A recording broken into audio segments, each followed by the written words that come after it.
Hello movie enthusiasts! Welcome back to Yusuf Reacts.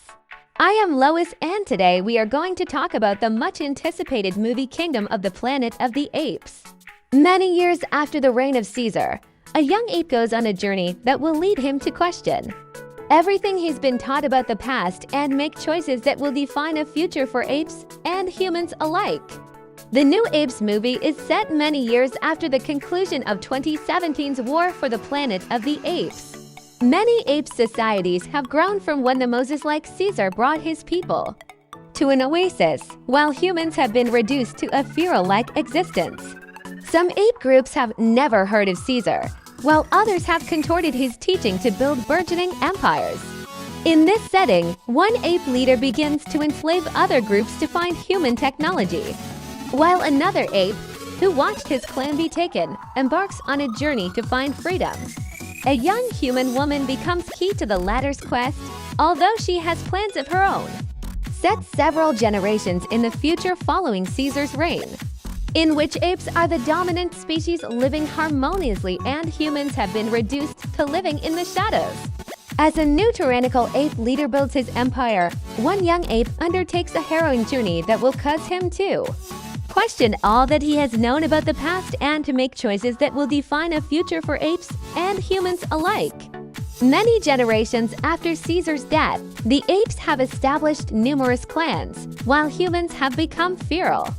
Noah, a chimpanzee of a falconry ape clan led by his father Koro, prepares for a coming-of-age ceremony by collecting eagle eggs with his friends Anaya and Suna.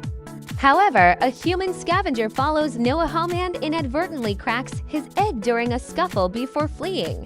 While searching for a replacement egg, Noah encounters a raider tribe of warlike apes.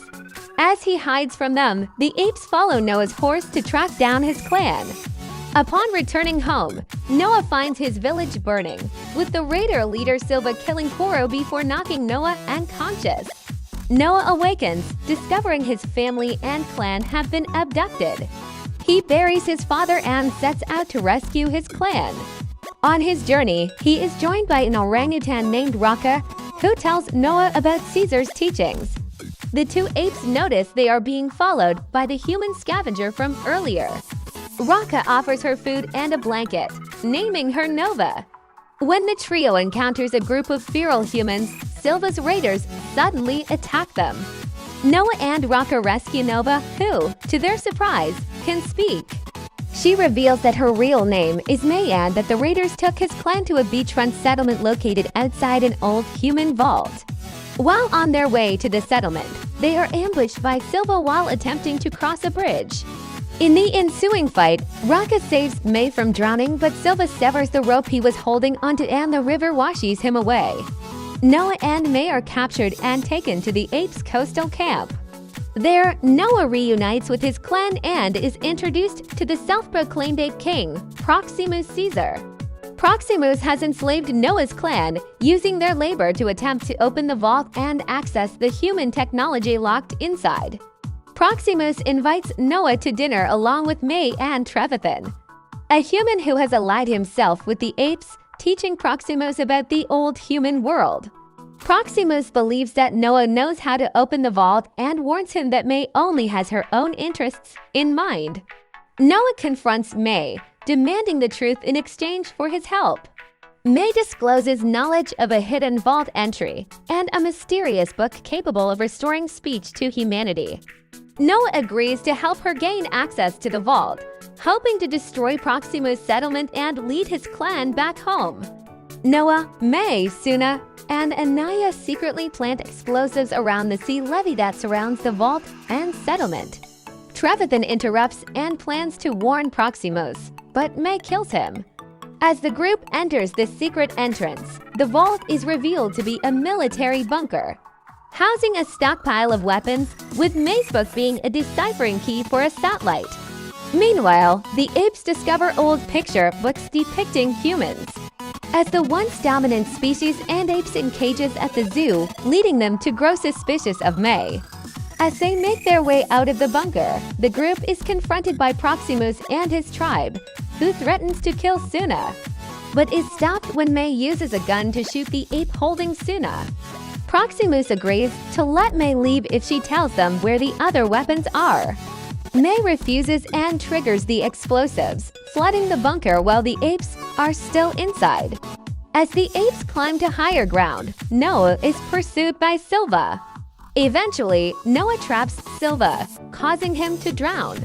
When Noah and his clan escape the bunker, he is attacked by Proximus.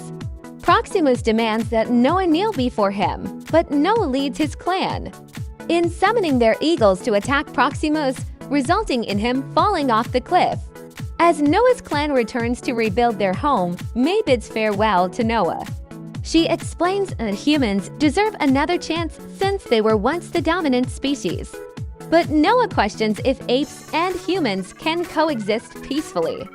May travels to a human settlement at a satellite base, delivering the decipher key to enable the humans to reactivate the satellites and successfully contact other humans worldwide. Meanwhile, Noah and Suna look through a telescope at something in the sky. This movie is just about a worthy successor to the original set of movies from the 20th century. Like them, it uses state-of-the-art special effects to wittily investigate contemporary questions of ethics, humanity, status, and prejudice while distracting the popcorn crowd with an engrossing adventure of exploration, captivity, and escape in a make-believe world that, in what is a strong science fiction tradition, is recognizably a few what-ifs away from our own. Unlike the original 5 movies, where each sequel was originally unplanned, this is clearly a new Chapter 1, taking the time to introduce some elements that will feature in the upcoming sequels. Over and over, it evokes the sense of wonder of the original handful, with plenty of specific visual, musical, and thematic evocations. There are recognizable influences from the 1970s TV show and even some of the Apes comic book stories of that era. But it is also unmistakably a post-Lord of the Rings epic. The influence showing up in how various action and travel sequences have been shot. While there is not nearly so much sly humor as the originals, the socio-historic themes are more nuanced, closer to the surface, and harder to miss. Questions of defining civilization in terms of laws are answered in a way that will ultimately resonate with modern audiences. A layered and varied spectrum of responses to enslavement is shown. And as expected, anti-monarchist revolutions will always play well in the USA. Non-Americans may roll their eyes a little at the very earnest equating of eagles with capital L liberty one can't. Imagine Charlton Heston's sardonic and cynical George Taylor from the 1968 movie being very impressed. But on the plus side, Peter Macon's wonderful Rocka just about matches the delightful charm of Kim Hunter's Zira and Roddy McDowell's Cornelius from the originals. Owen Teague also does a good job as Noah. The various fight scenes are competent without being overly thrilling. The most exciting action is a cornfield chase vaguely inspired by the original 1968 film, but the deeper probing into the various subtexts and a fine selection of minor characters keeps the interest levels up. One could pick nits about some of the physics shown in the last 20 minutes. But it's hardly the first Hollywood film to sacrifice strict logic for spectacle, and it surely won't be the last. Overall, this does a good job of working on several levels and should appeal to a good range of audiences. I was waiting just to hear Proximus scream, "What a wonderful day!" from all the times I heard the trailer playing at the theater. I really liked how the franchise once again showcases the humanity of the apes, like the touching funeral scene. It had breathtaking scenery throughout, especially the transformation of metropolitan cities into forests. I found it interesting how they introduced pets. A bird is an ape's best friend, essentially. I like that we exploring their customs in the first act of the movie.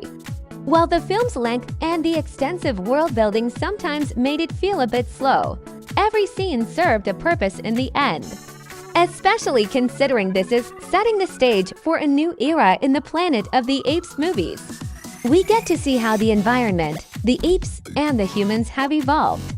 I liked how the movie paid homage to Caesar without directly continuing his story. His legacy felt respectfully acknowledged. He had a good run and his story was complete.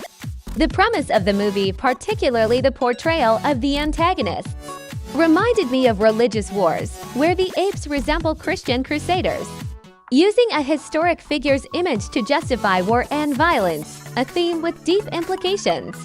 The movie addresses that, but not in a way that will make you leave the theater pondering how teachings can be misconstrued. This installment's message felt more overt compared to the trilogy, almost as if the apes were portrayed as essentially human. The trilogy was always telling a human story through apes. It was always obvious, but now the fourth installment is quite on the nose. It's a drama. It's not what I was expecting.